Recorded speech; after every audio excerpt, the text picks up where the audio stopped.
Bonjour et bienvenue à tous dans notre nouvel épisode concernant notre jeu en Python avec la librairie Pygame. Dans le dernier épisode, nous avions donné la possibilité à notre joueur de pouvoir se défendre en lançant donc des projectiles. Et bien aujourd'hui, nous allons nous consacrer donc à la fabrication de ce fameux ennemi qui risque de surgir du fond de l'espace pour combattre notre joueur. Alors ne tardons plus, je vous propose tout de suite d'aller faire un petit peu de code.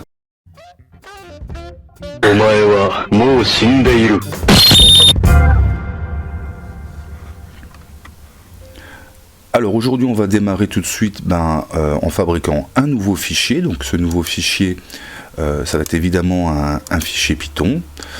Donc ici je vais aller à New et puis Python File, donc pour créer un nouveau fichier Python. Et on va créer notre fameux fichier, donc tout simplement que nous appellerons ennemi. Alors on va. Mais qu'est-ce que tu me baragouilles ? Comme d'habitude, avoir besoin de quelques importations. Donc on va tout de suite pouvoir importer déjà le module Pygame. Nous pouvons importer évidemment d'autres librairies. Alors ici on va définir une classe. Et cette classe sera la classe ennemi. Et cette classe ennemi, c'est ce qui va pouvoir créer une instance donc de notre ennemi, et comme notre ennemi va se déplacer sur l'écran, ça sera un sprite, donc il va hériter d'une classe de Pygame qui s'appelle sprite. Alors maintenant on va pouvoir définir l'initiation de cette classe. Donc je vous rappelle les deux tirets du bas et vous avez le init qui vient se placer automatiquement. Donc dans cette initiation de départ, on va initier donc l'héritage de la classe de Pygame en écrivant donc l'héritage de ce qu'on appelle une super classe. Donc voilà pourquoi cette fonction s'appelle super. Et on va aussi donc l'initialiser. Ainsi notre classe donc pourra hériter donc de la classe sprite de Pygame. Alors on va lui donner un certain nombre de paramètres à cet ennemi comme d'habitude. Donc on va pouvoir par exemple lui donner un paramètre de vitesse. Donc ici qu'on appellera velocity, placé sur 3 pour commencer, et puis on ajustera si on a besoin de changement. Alors évidemment j'avais préparé quelques fichiers ressources pour pouvoir avoir l'image de notre ennemi. Ici dans mon fichier ressources, j'ai donc je pense quelque chose qui s'appelle enemy.png, et nous allons donc utiliser cette image pour notre ennemi. Donc avec un self.image, le paramètre image de notre classe, donc pouvoir charger avec le module Pygame.image.load, et on va donner donc le chemin de notre fichier. Alors mon fichier, moi, il se situe dans ressources et le fichier s'appelle enemy.png. Alors pour pouvoir gérer la transparence de l'image, nous allons pouvoir transformer cette image avec déjà un petit scale pour mettre l'image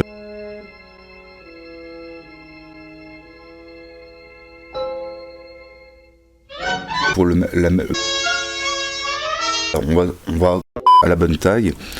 Alors j'ai fait quelques petits essais précédemment et je me suis aperçu qu'il fallait mieux transformer avec un scale, donc c'est-à-dire un outil qui permet d'agrandir ou de rapetisser une image.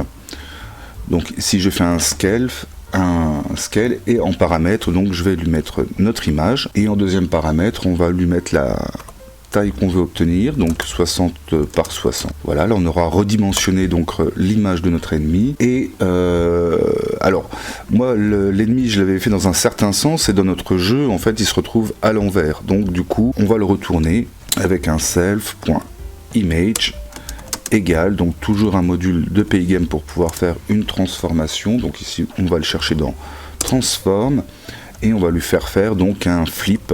Donc on lui indique la surface, c'est l'image, donc c'est self.image. Ensuite deux paramètres, donc un premier paramètre pour savoir si on fait le flip sur l'axe des X, donc non. Par contre on va faire le flip sur l'axe des Y, donc sur l'ordonnée, et voilà pourquoi je mets true en deuxième paramètre. Ensuite on va récupérer le rectangle de notre image avec un self.rectangle self.rect et la méthode donc dans Pygame donc avec un self.image.get. Donc la méthode getRect. Comme c'est une méthode, elle nécessite ensuite, eh bien déjà pas mal c'est déjà pas mal pour commencer. On pourrait déjà tenter de placer l'ennemi sur l'écran. Alors lui il va se situer plutôt en haut de l'écran, donc au niveau de l'axe des Y, je vous rappelle que l'origine de l'axe est plutôt en haut de l'écran. Donc sur Y on sera vers 0 et puis en X on va le faire apparaître au milieu de l'écran. Donc je vous propose de faire un self.rect.x égale eh bien, à 200 qui est la moitié de l'écran moins la moitié de l'image pour pouvoir centrer bien le milieu de l'écran sur le milieu de l'image. Donc je vais faire un self.rect.width, donc la largeur, et on va donc diviser par 2. Et on avait dit donc que pour le paramètre en Y, donc le self.rect.y, eh bien on va se placer à 0 pour commencer, puis on verra bien si cela nous convient ou pas. Donc c'est déjà pas mal, on a fabriqué déjà notre ennemi. Il ne reste plus maintenant qu'à l'intégrer dans le jeu. Donc on va se déplacer dans un autre fichier de notre jeu tout de suite. Donc déplaçons-nous dans le fichier game. Alors pourquoi dans le fichier game? Bien, parce que on va ici créer l'instance de notre ennemi en tout simplement créant une méthode de game qui va permettre de créer des ennemis. Donc du coup on va faire ici une fonction qui va s'appeler donc spawn ennemi. Comme on est dans une classe, il ne s'agit pas d'une fonction mais il s'agit plutôt d'une méthode pour créer un ennemi.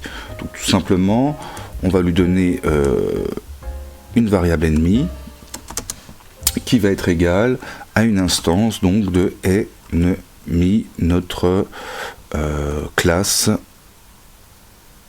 ennemi.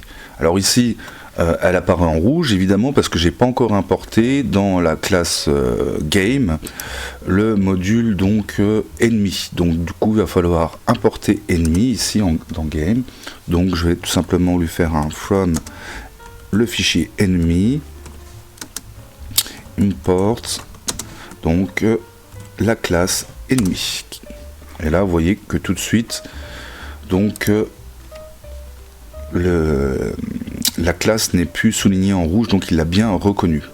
Alors on va utiliser donc cette variable pour incrémenter tout simplement une liste d'ennemis. On va créer une liste d'ennemis, parce qu'autrement on ne pourra pas la remplir évidemment, donc on va tout simplement créer ici, alors, on pourrait le commenter, hein. Donc ici on va faire une liste d'ennemis. Donc la liste d'ennemis avec un paramètre donc self.all ennemi égale, alors on pourrait tout simplement lui donner les propriétés. Alors comme c'est au pluriel ici je vais mettre all enemies et on va lui donner donc les propriétés d'un groupe de sprites.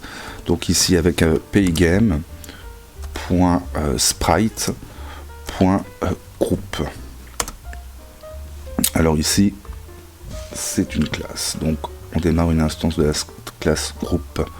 Et donc maintenant on peut ici ajouter notre nouveau monstre dans cette liste de monstres, dans ce groupe de sprites, en faisant un self.all enemies, tout simplement avec une méthode donc add, et évidemment on va lui donner en paramètre eh bien l'ennemi qui sera déclenché. Donc là on est à peu près prêt. Sauf que pour l'instant, cette fonction, cette méthode n'est appelée nulle part et on peut aussi l'appeler tout simplement à l'initiation de notre classe. Donc ici, je vais faire un self.spawn ennemi et donc la méthode sera mise en fonction en fait au démarrage de la classe game. Donc dès que le jeu démarre, dès que game sera créé, eh bien on va pouvoir donc avoir notre ennemi. Mais là quand je regarde ma fonction spawn ennemi, en fait j'ai bien créé un ennemi ici, mais c'est cet ennemi là qu'il faut que je redonne dans mon groupe de sprites. Donc en fait j'ai fait une petite erreur, ici j'ai mis un self alors qu'il fallait tout simplement que on lui passe cette instance d'ennemi. Donc je vais lui mettre ennemi. Et voilà, donc là all enemies va recevoir chaque instance créée d'ennemis. Donc là au démarrage du jeu, eh bien on a un monstre qui va se créer, on a un ennemi qui va se créer. Alors pour l'instant il se crée mais on l'affiche nulle part, donc du coup on va pas pouvoir l'observer. Moi ce que je vous propose c'est que tout de suite on prévoit de pouvoir donc l'afficher, et pour ça on va se rendre maintenant dans le fichier main. Vous savez, c'est là où on a affiché donc tous les éléments graphiques de notre jeu. Donc c'est là où on avait récupéré donc nos projectiles par exemple pour les afficher à l'écran. Donc on a récupéré nos projectiles, on les a affichés à l'écran ici. Bien, je vous propose de sauter une ligne et de commencer à prévoir donc l'affichage maintenant de nos ennemis. Donc ce que je vous propose, c'est tout simplement d'appliquer l'image, donc hashtag pour commenter, donc on va appliquer l'image. Alors c'est un paramètre de game, donc tout simplement on va pouvoir faire un game.allEnemies.draw et on va lui donner évidemment en paramètre screen pour qu'il l'affiche donc sur la surface. Donc là on aura affiché les ennemis qui vont être donc créés. Alors je vous propose de pouvoir peut-être essayer tout de suite voir si ça fonctionne ou pas, si on a fait une erreur ou pas, parce que là ça fait quand même déjà un petit instant qu'on est en train de coder sans vérifier en fait ce qu'on est en train de faire. Allons-y. Alors il y a une erreur qui s'affiche, donc ça c'est toujours intéressant. Alors il arrive tout simplement pas à ouvrir l'image. Voilà. Donc nous avons notre ennemi qui est bien au milieu de l'écran comme j'avais choisi, donc tout va bien.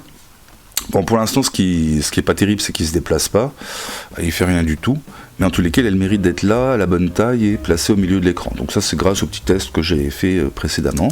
Donc vous voyez, on peut même s'amuser à le tirer dessus, mais il se passe rien pour l'instant. Donc ce que je vous propose, c'est que maintenant, on s'occupe un peu du déplacement de cet ennemi. Donc moi, j'aimerais bien qu'il se déplace un peu d'une manière aléatoire sur l'écran. Donc j'ai décidé d'utiliser une méthode qui vaut ce qu'elle vaut. Si vous avez de meilleures idées, n'hésitez pas en commentaire à venir proposer des améliorations possibles. Donc pour l'instant, on va retourner donc dans la classe ennemi. On y est déjà, donc c'est pratique. Et on va créer une méthode à notre ennemi qui va lui permettre donc de se déplacer. Allons-y tout de suite en créant cette méthode qui va s'appeler donc évidemment move, donc on va faire un def move.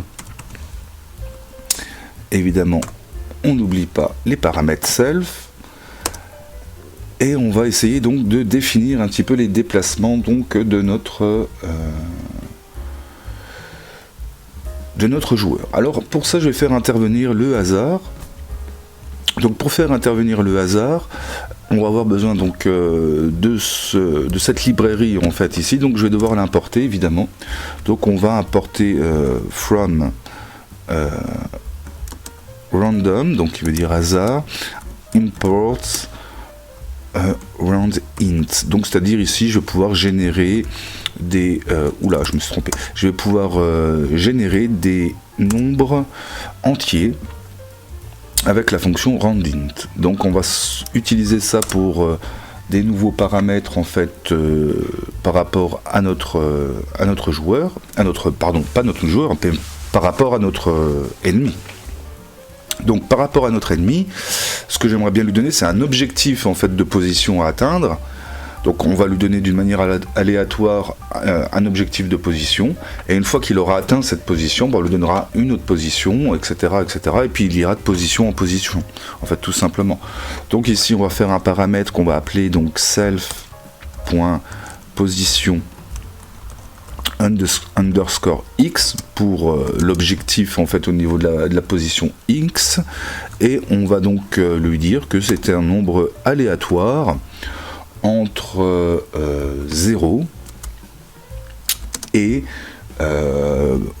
400. Alors 400 parce que c'est la largeur de mon écran, moins évidemment la largeur de mon ennemi, parce qu'autrement il va sortir de l'écran et puis ça va pas être sympa.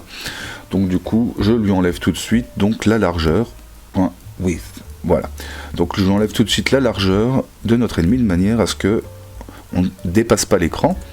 Et puis pour la position en Y, on va faire la même chose, donc self.position underscore Y égale round int entre donc cette fois 0 et 300. Alors pourquoi 0 300 parce que j'ai décidé que l'ennemi pourrait se balader sur cette hauteur d'écran.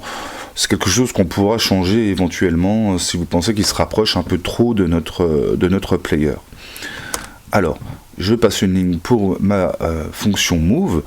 Dans la fonction move, on va indiquer dans cette méthode, excusez-moi, c'est pas une fonction mais bien une méthode. Dans cette méthode, on va lui indiquer comment atteindre donc la position X et la position Y.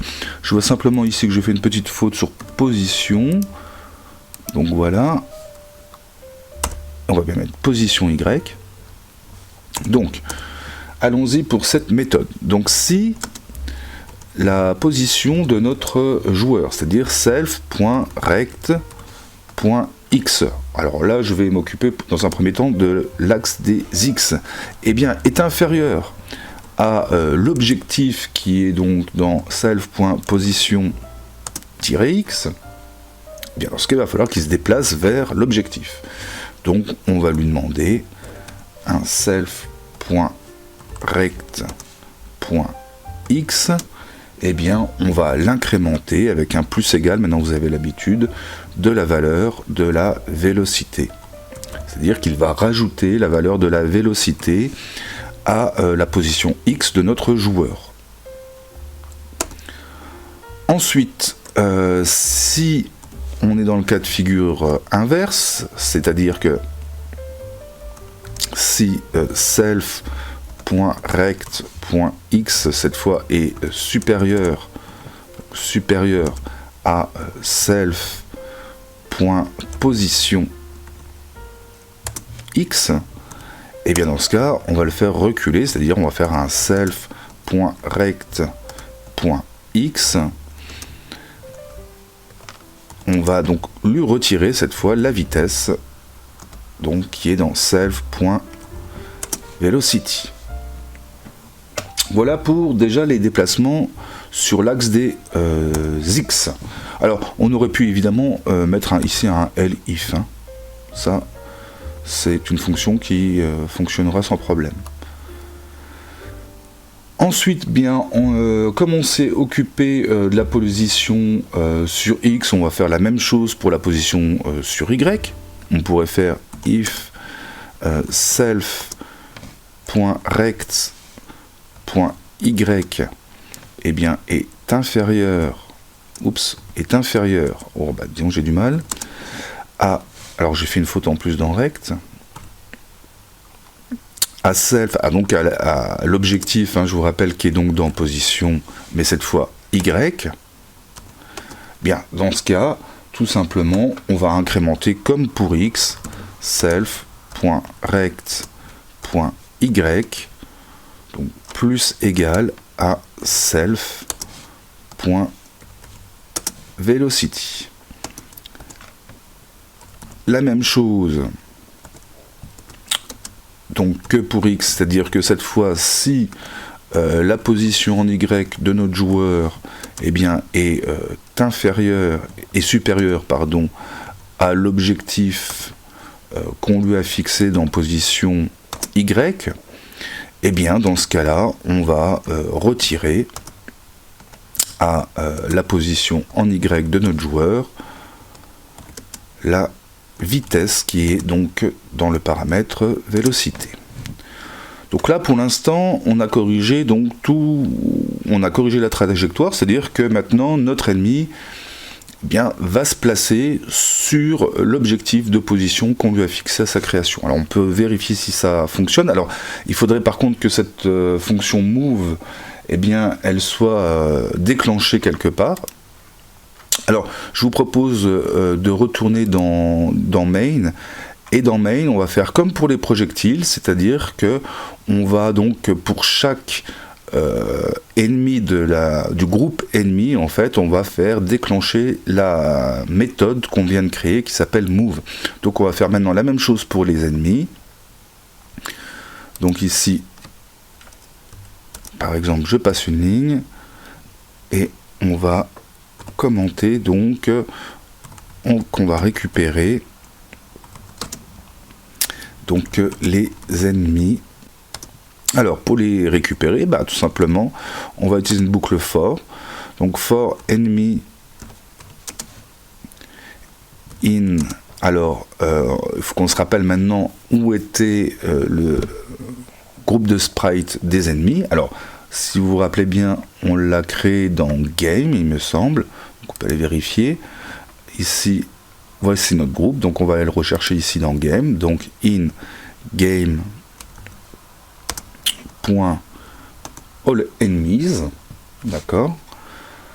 Donc si jamais on a donc on a récupéré donc un ennemi dans ce groupe de sprites, eh bien on va lui faire donc appliquer la méthode move, qui est donc cette fois dans enemies .move. Donc on va faire déclencher cette méthode de classe. Donc ici on a déclenché la méthode, donc le joueur va se déplacer pour atteindre donc son objectif. Enfin l'ennemi va se déplacer pour atteindre son objectif. Alors on peut essayer tout de suite. Ah, il y a une petite erreur qui traîne. Ah oui, j'ai pas précisé. Alors évidemment ici il va falloir un petit peu corriger ça. Alors on va aller dans la classe ennemi, et ici en fait, alors j'ai pas précisé de quel rect il s'agissait, donc du coup c'est normal que ici on ne sache pas. Alors la petite faute d'orthographe, voilà, je crois que comme ça va déjà beaucoup mieux fonctionner. Alors là c'est bon, vous voyez que l'ennemi s'est déplacé, mais par contre bien on le voit un peu trembloter, hein, parce qu'il essaye toujours d'atteindre une position qu'il n'arrive pas à atteindre, en fait précisément parce que si jamais la valeur de la vélocité n'est pas un multiple en fait de cette nouvelle position, bien il l'atteindra jamais, hein. Donc ça c'est des mathématiques, donc notion de multiple pour ceux à qui ça rappelle quelque chose. Alors ce qu'on va faire, c'est qu'on va s'arranger aussi pour que lorsqu'il atteigne la position, ou du moins lorsqu'il est proche de cette position, en fait, on lui donne un nouvel objectif. Alors à quel point il doit être proche de cette position, bah, je vous propose de, tout simplement, s'il est plus ou moins à une distance qui est égale à la vélocité en fait par rapport à cette position, eh bien on considérera qu'il a atteint sa position et on lui demandera de régénérer une nouvelle position. Donc allons-y tout de suite. Donc ici dans notre méthode move, maintenant on va intégrer donc ces paramètres. Donc ici on va donner donc une nouvelle condition par rapport à la position en X, hein. Donc la méthode que j'ai choisie, c'est moi de me dire que si je fais la valeur absolue, alors pour faire valeur absolue ici on fait ABS en Python, d'accord. La valeur absolue de la position du joueur en X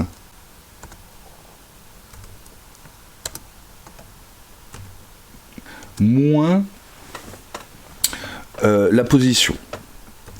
Donc l'objectif, vous vous rappelez, donc de position. Donc position X, il ne faut pas confondre les deux.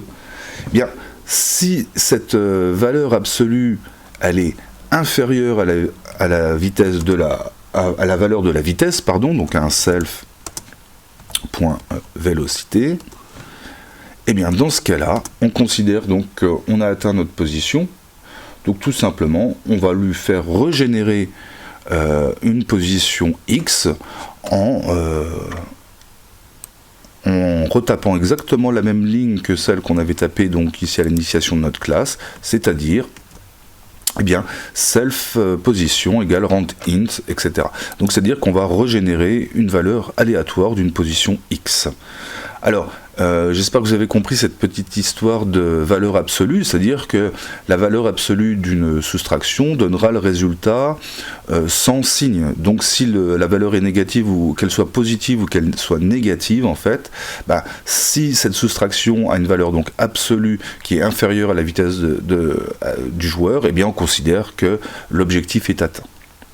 Alors, on va faire exactement la même chose pour le paramètre bien sûr y, en faisant un if, la valeur absolue de self.rect.y moins self.position y cette fois. Eh bien, si la valeur absolue de cette soustraction donc est inférieure toujours à notre vitesse, eh bien on va faire la même chose, on va régénérer une position y en tout simplement retapant ici la ligne qu'on avait donc déjà tapée dans notre initiation de classe, et on va régénérer à nouveau une position donc y. Donc voilà comment j'ai résolu donc ce problème de déplacement pour le joueur. On va essayer de voir si ça fonctionne tout de suite. Eh bien, écoutez, c'est pas mal. Moi, ça me plaît bien comme histoire. Donc là, vous voyez, on peut donc se déplacer. Le joueur peut tirer sur l'ennemi. Alors bien sûr, pour l'instant, rien ne se passe. Mais bientôt, on lui infligera donc sans doute des dégâts. Et puis pourquoi pas peut-être faire aussi tirer un petit peu notre ennemi pour ajouter du piquant à notre jeu. Donc ça fera l'œuvre sans doute d'un prochain épisode. Alors je vous dis à très bientôt. Si cet épisode vous a plu, n'hésitez pas à liker, à vous abonner à la chaîne. Et si vous avez des suggestions, n'hésitez pas à commenter les vidéos. Donc dans un prochain épisode, on va faire peut-être tirer un petit peu notre ennemi, lui provoquer donc des dégâts pour pouvoir le détruire. Et ce que j'aimerais bien aussi par la suite, c'est tout simplement prévoir une jolie destruction de l'ennemi, c'est-à-dire avec une jolie explosion. On va voir si on arrive à réaliser ça. On a encore plein de choses à faire, peut-être un écran d'accueil, on verra bien si c'est nécessaire ou pas, voire même un petit bandeau sur le côté pour le niveau de vie, etc., pour quelques informations complémentaires pour le joueur. Tout est imaginable. Pour l'instant, je ne sais pas encore ce que j'ai vraiment envie de faire, mais j'y vais au fur et à mesure. Les épisodes ne sortent pas régulièrement parce que, évidemment, j'ai beaucoup de choses à faire. Mais si ça vous plaît, n'hésitez pas à me motiver pour continuer plus rapidement la suite. Et bien, je vous dis à très bientôt pour le prochain épisode.